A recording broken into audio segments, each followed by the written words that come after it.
Hi, I'm Marijke from My Creative Quilts, and I decided it was time to do another video for you. So a few people have asked me how I do my bindings. So there are lots of different ways to do bindings. This is the way I do them, and I've changed over the years. And so I'm going to show you what I do now and what I used to do.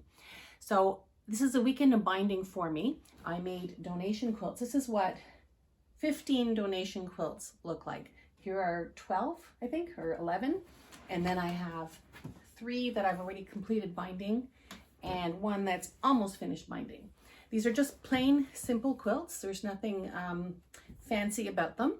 And I'll tell you a little bit about the charity that I'm giving these to a little bit later. But I thought it was a great opportunity to show other people how I do my binding because I have so many to do. Now, generally, I prefer doing most of the binding by hand. So what I mean by that is I sew the binding to the front of my piece, and then when it's sewn, when it's all complete, I turn it over and then by hand I sew it down to the back. A lot of people hate doing that. I personally like doing it because I'll sit in front of the TV, I'll watch a movie, or sometimes I'm chatting with my husband or something, but it's something that I can do that's mindless. It keeps my hands busy, and I just enjoy it. That's what I do. But when I'm doing donation quilts or quilts that I know will take a lot of abuse, like a baby quilt, I will apply the binding by machine, which means you do it backwards. Some people do it the same way. They sew it to the front and then machine sew it down on the back. But I like the look better if you put your binding on the back and then flip it forward. So I'll show you what I mean. So first I'm going to give you a couple little tips. You're going to see here, I have my ironing board here. I don't have a lot of space, and that can make, if I'm doing a big quilt, it's not so much for these quilts, but for bigger quilts, they get very heavy. So by putting my ironing board there, I have this extra space. The other thing I'd like to show you is how I hold my binding while I sew. I roll up my binding like this. I used to just throw it over my shoulder, but it would drag on the floor, get caught on the wheels under my chair. It was a pain in the neck. So what I do is I roll it up and I put it on my spindle. Now, I don't have an upright spindle on this machine, but this is an extra one that you put on the bobbin winder. And what's great about this is it gives me control. I know where my binding is at all times. It's not in the way, and it works really well for me. So now to the fun part. Now, I cut my bindings 2.5 inches. And you can do 2, 2 1/4, but I tend to keep it mostly at 2.5 inches. For wall hangings, I might go down to 2 or 2 1/4, but you know. So you cut your strips, and make sure you cut your strip a good 12 inches longer than you really need it. I tend to make it a lot longer just because that's how I do it, but you need extra room with your binding when you're going to complete it once you've gone around your quilt. So make sure you have a long enough piece. Now, technically, you can sew just a straight seam like this. And actually, I'll just show it. I'll sew it to show you.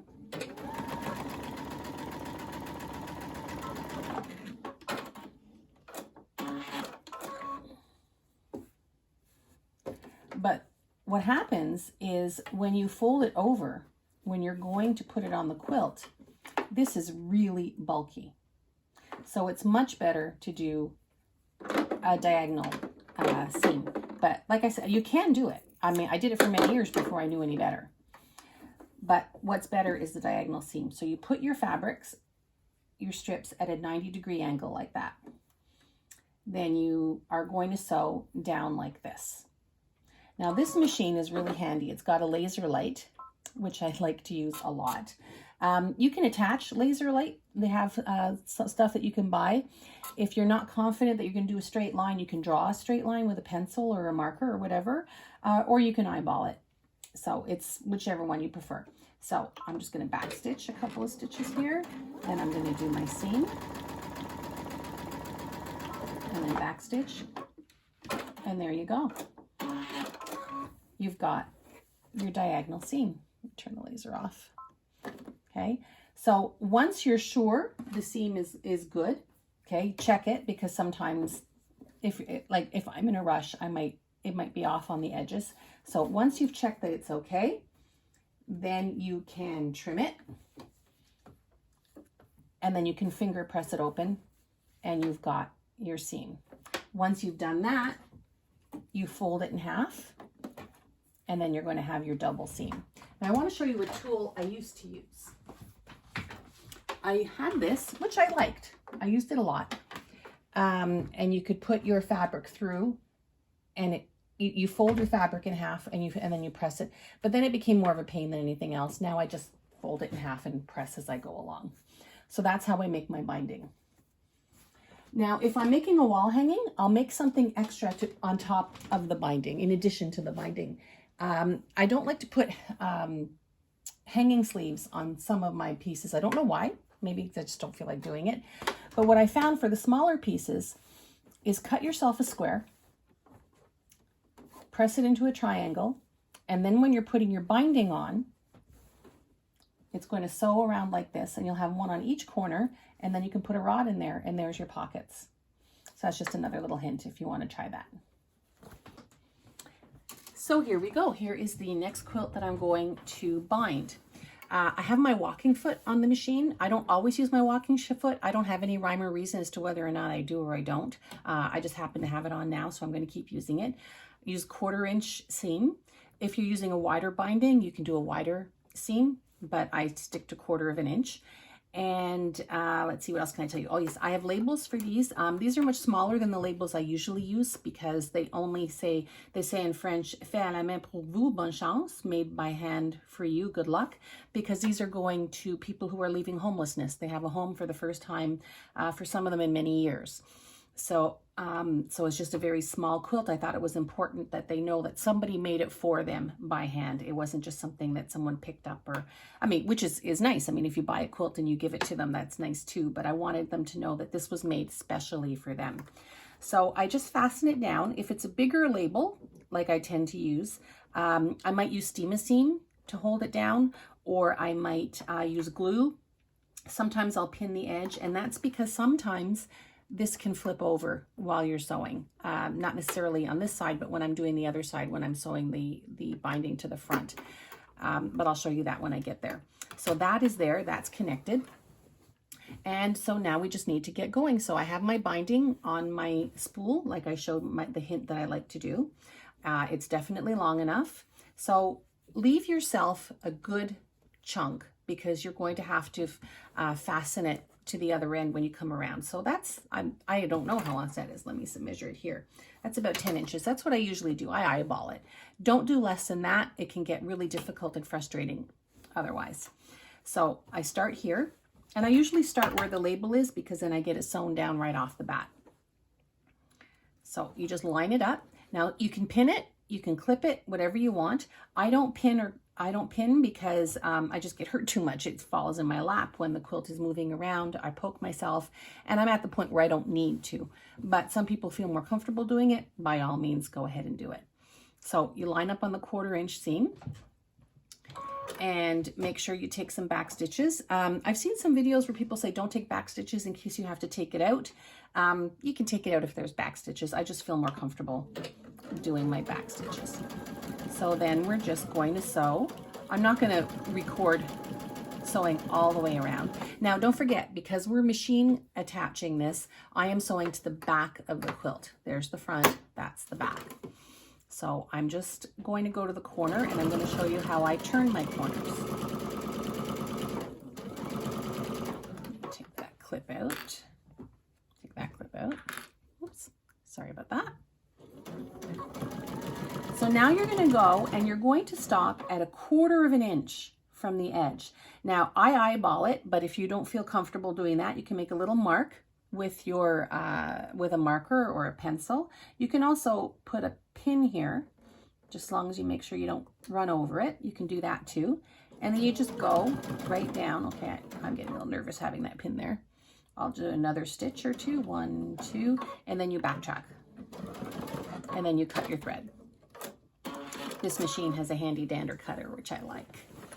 Now you're going to miter the corner. It's not as hard as it sounds.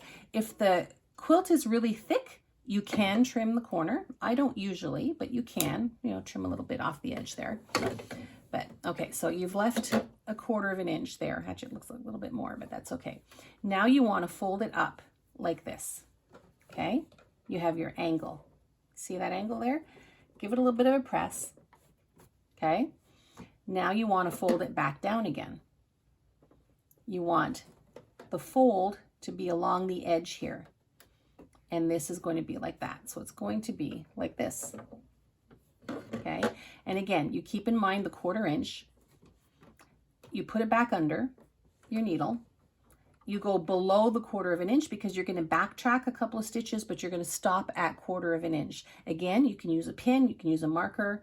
At this point, I'm eyeballing it. So I'm just going to backtrack. 1, 2, 3, 4 stitches will get me going. And then you continue right down to the next corner. Now, I'm just going to go far enough that I can show you what that corner is going to look like.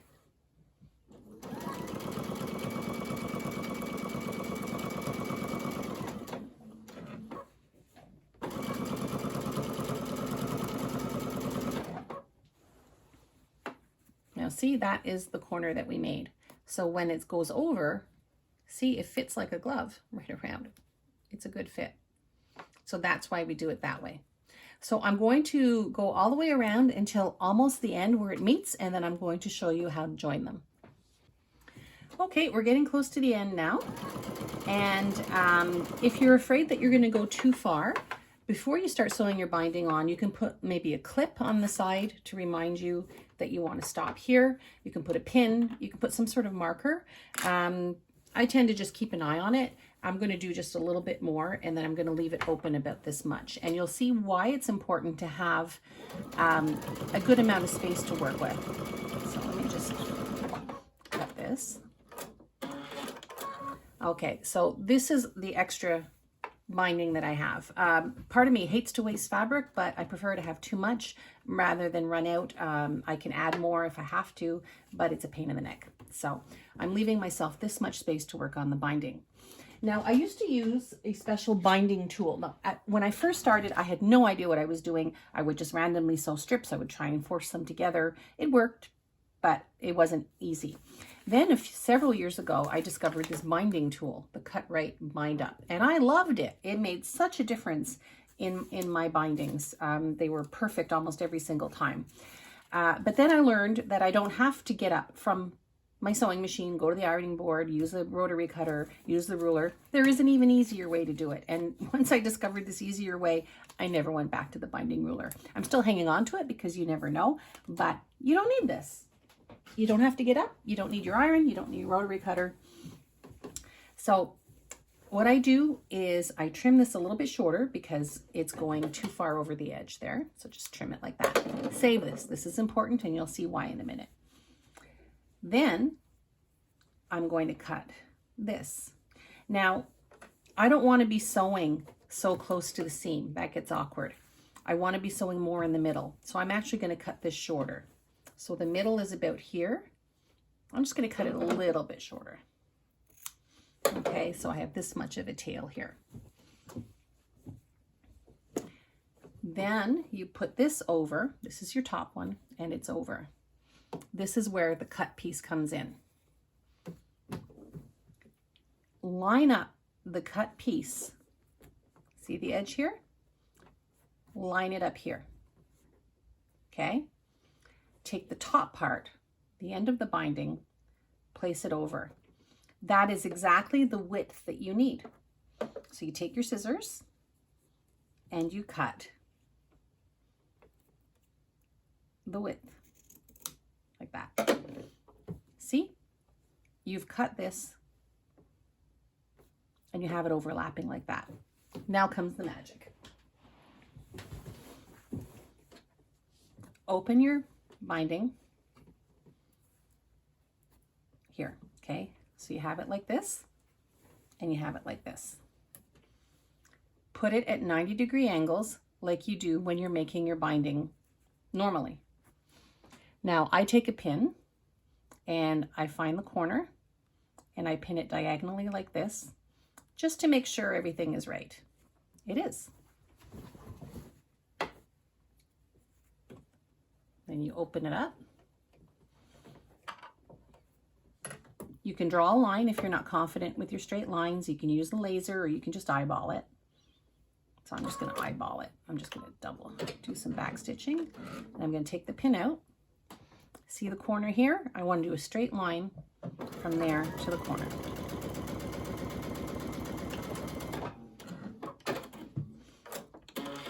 Now before anything, we check, because sometimes it's easy to screw up. So you open it up and look, there's your binding. So all you need to do now is trim it to 1/4 inch-ish. Then you press the seam open with your finger. And then you pull it like this. Go back to where you stopped stitching.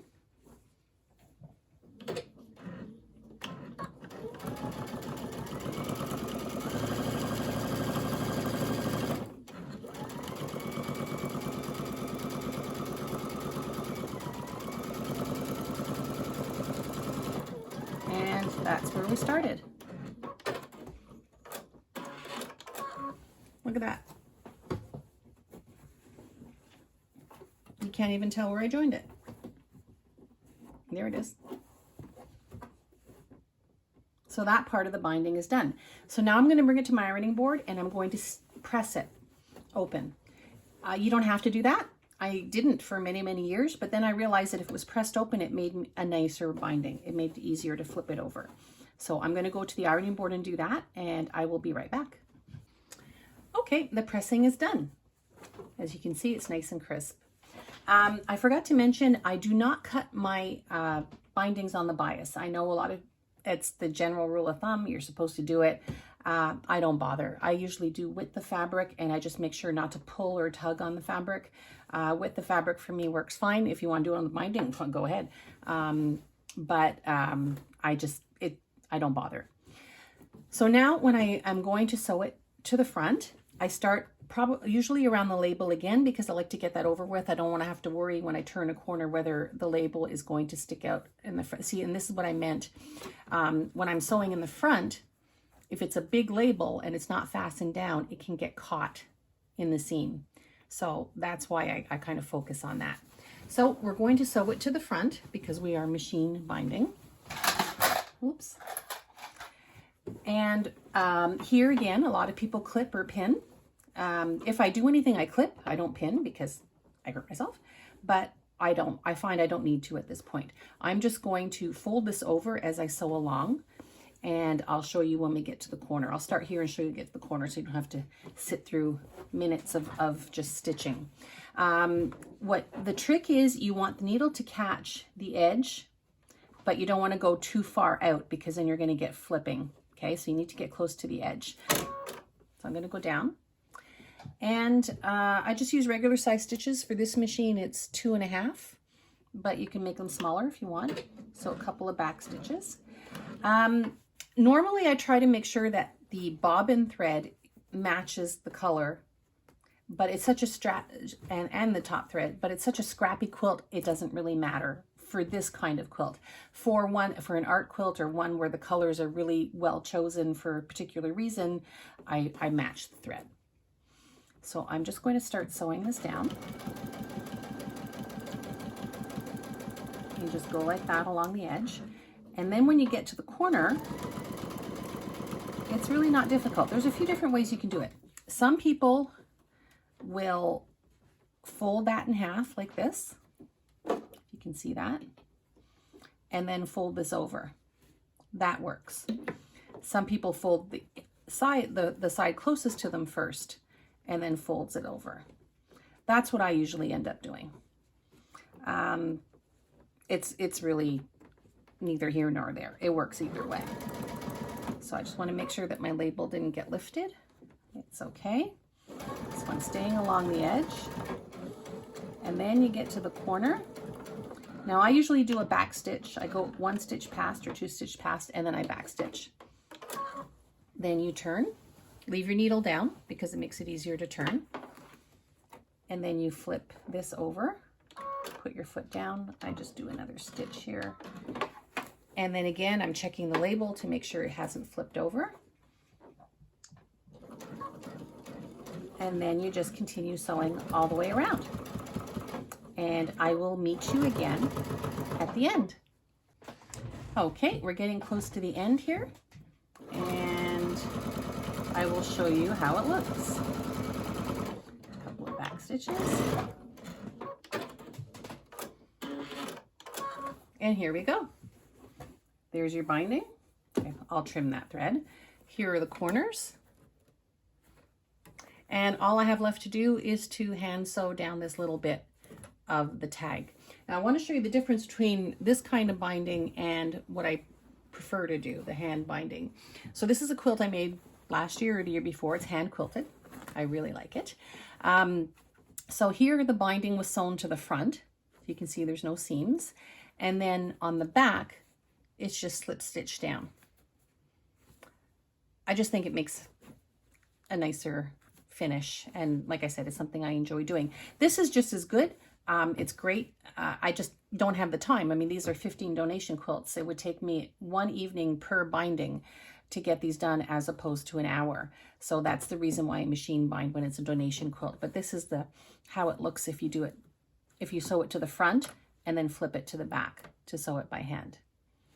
So that's pretty well how I do my binding. That's really it. It's not hard.